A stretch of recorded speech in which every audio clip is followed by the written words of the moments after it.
All right, happy Monday, my boxing family. What is going on? It is your boy Martine, aka the Boxing Purist. Welcome once again to the Truth and Absolute channel, where your boy speaks the truth and nothing but the truth. So help me, Lord and Savior Jesus Christ. Anyway, y'all, happy Monday. Happy Monday. How's everyone doing?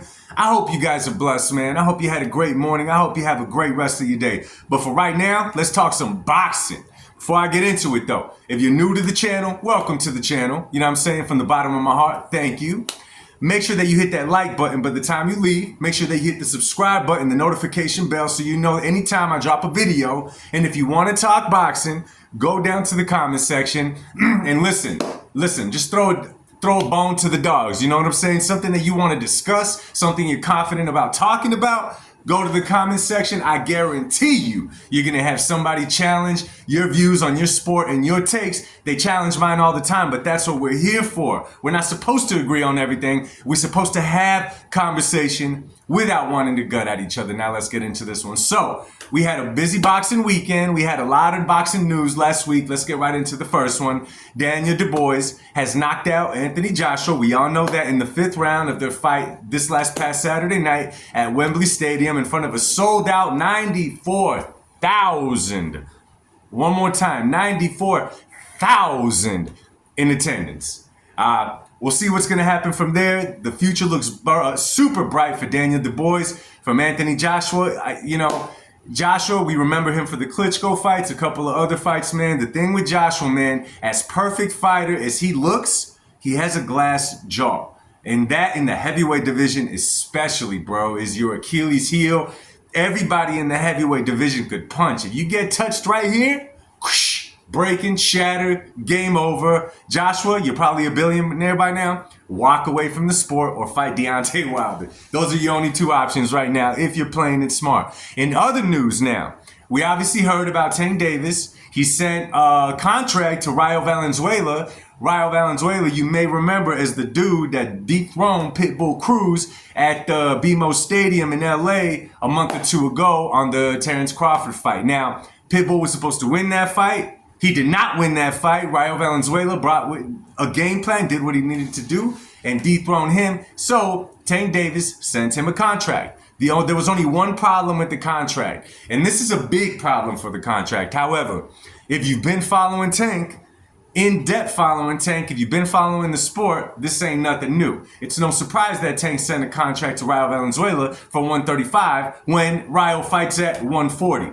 Typical Tank fashion, but we're not going to get into it. That's just part of the news. In other news, I kind of wanted to do a follow-up to Devin Haney's interview with Andre Ward on the Art of Ward podcast that they did that was released this past Wednesday. I talked about it already. I talked about a few key points, but there was a lot of things that I missed. And again, man, I think for content creators, anyone that makes video, anyone that's into a sport like that, regardless if we're making content or not, regardless if we're having conversations or not, we're thinking about the sport. We're thinking about possible scenarios. We're thinking about certain fighters and the way that they move, the patterns, who they bring into the camp, what they do in the ring, what's their biggest issue in the sport of boxing. Is it another fighter? Is it themselves? Is it the promotional? It could go on and on and on, and we think about these things because we put it all together and give it to you in content. So on this one, I have discovered Devin Haney's biggest rival in the sport of boxing. The biggest rival that Devin Haney has. And it's not who you may think at all. It's not who you may think. And by the looks of it, off of Devin Haney's character, thinking back at Devin Haney, following him this whole time, now it kind of all comes into perspective, man. So guess who is the biggest enemy? I'm not going to say enemy. Guess who Devin Haney's biggest enemy is inside the ring, outside the ring, in front of the cameras, and inside the boxing gym and on social media? Y'all take a guess? None other than Devin Haney. Not Tank Davis, not Shakur Stevenson, not Teofimo Lopez, not Ryan Garcia, none of the above. His biggest competition, and I guarantee you it's been his biggest competition for a very long time, is himself. You may be asking, how is this himself? There's Tank out there, there's this out there, there's that out there. I'm going to tell it to you guys, and I could sum this all up really quick.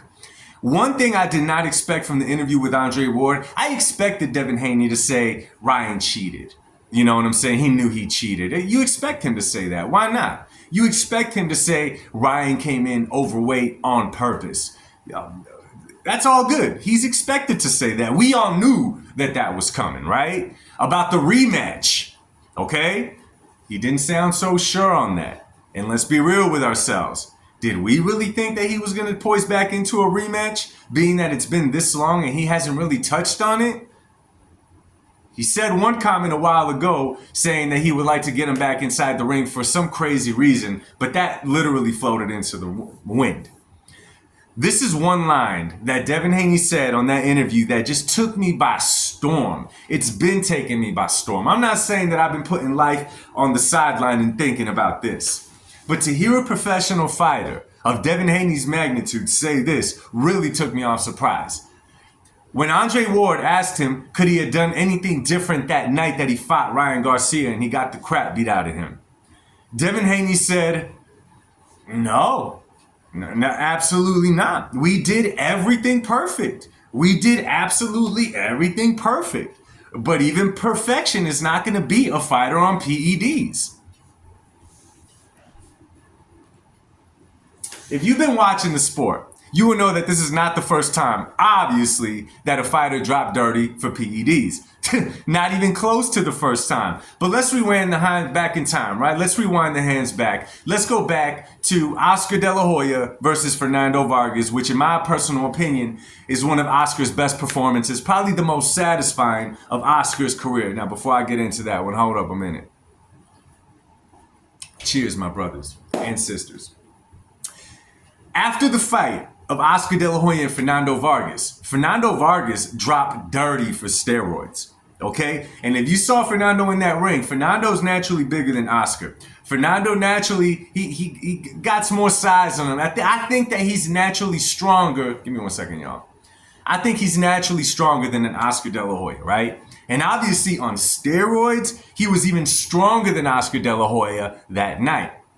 However, Oscar De La Hoya made the adjustments that he needed to make that night. Fernando Vargas had his way in that fight for many of the rounds. He had his moments. In the countering, in the strength, in straight up bullying Oscar, he definitely had his moments. But guess what? Oscar De La Hoya prevailed with the adjustments that he made, and he knocked Fernando Vargas out. So the claim that it's hard to beat someone on PEDs, it may be harder, but it's possible. It's definitely possible. Fight night, you guys weighed the actual same. So it's possible. And let's keep it real with y'all, man. And really listen up on this one, man. Mark the time that I'm saying this right here, because I really want you guys to ask this question to yourselves as boxing fans. Have you ever seen a boxer after a loss, even after a win, say, could they have done anything different inside of that ring? Could they have made better adjustments? Could they have done anything to improve the way that they fought, regardless if it was a win or a loss? Dude, from the greatest fighters, you always hear something. I could have jabbed a little bit more. I'm just throwing examples out there, y'all. I could have held my defense a little bit tighter. I should have not backed into the corner, into the ropes that often. I should have made him fight more. Even if they win, you hear fighters say something. A real dangerous place, you guys, to be is in a place where you're not keeping it real with yourself. It's in a place where the truth, and let me tell you something, man. The truth is convicting to all people. No one gets a pass. But you got to embrace why you're feeling that way. You're not feeling convicted for no reason at all. If the truth is troubling you, you got to embrace it, my people. Devin Haney is acting like one of these new generation kids where he doesn't want to embrace the truth. He'd rather blame something. Sound familiar? It's kind of the world today. No one wants to take responsibility for anything. It's a lot easier to go, your fault. It's a lot easier to do that, but that does not help the conviction that you have within, you know? And Devin Haney, for him to say that he did nothing outside the ring, and this is why he said it, and this is why this is why he said he did everything perfect. He knows the second that he says, I should have kept my right hand up to protect myself from Ryan's left hook, that second, right? He knows what was going to happen. Devin Haney knows, and people behind him know, if you happen to say that you should have kept your right hand up, you got a whole different outcome of the fight. You got a whole new fight. And what I mean by outcome is the fight in the full. If Devin Haney is keeping that right hand up during the fight with Ryan Garcia and does not get clipped over and over and over by that same left hook, the fight is different. I'm not saying Devin wins, but let's be real with y'all. That's like 4 or 5 knockdowns that we don't see, right? That left hook has been something that we've clowned Ryan for. Fighters have clowned him for. One trick pony, one shot Ryan, left hook Ryan Garcia and nothing else. And that's all it took to beat Devin. And I know that messes with him. I know that messes with Devin Haney, right? The fact to say nothing is what's hurting him. And that's why I say the biggest opponent that Devin Haney has inside that ring and out is himself. And this is the dangerous part about it, moving on with his career, okay? Fighters are not stupid. We are content creators. We're not boxing trainers. We're not boxers. Maybe some of you guys are, right? But as a boxing trainer, they're seeing this behavior out of Devin Haney. It could be an elite fighter. It could be a fighter that they could bring in just as a comeback fight to get his feet wet again. I'm talking about Devin Haney. But a trainer's right away going to know, listen, press him. Listen, go after him.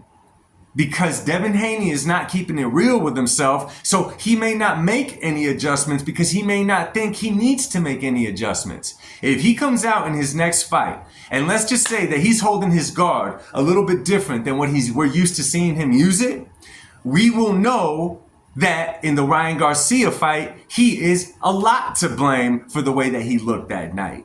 This is going to get really, really tricky for Devin because Devin could have just said, listen, in all reality, I don't know if he took the PEDs on purpose or not.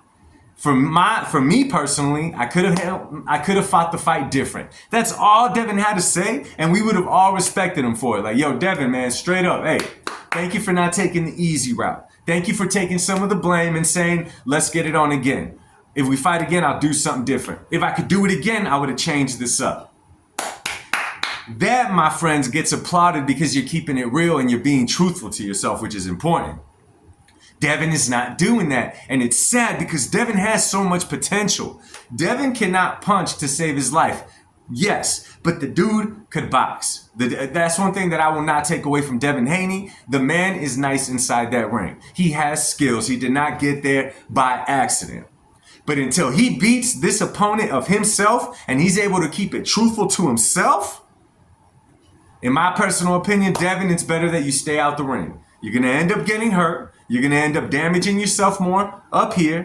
And your career is going to take a turn that you are not ready for mentally. This one loss really bruised him mentally. You could see it's not the same Devin. He's been humbled. Now he just has to keep it real with himself and keep going. Because if not, you're going to stay stuck in place, my man. So anyway, man, let me know what you guys think, man, especially on what I said.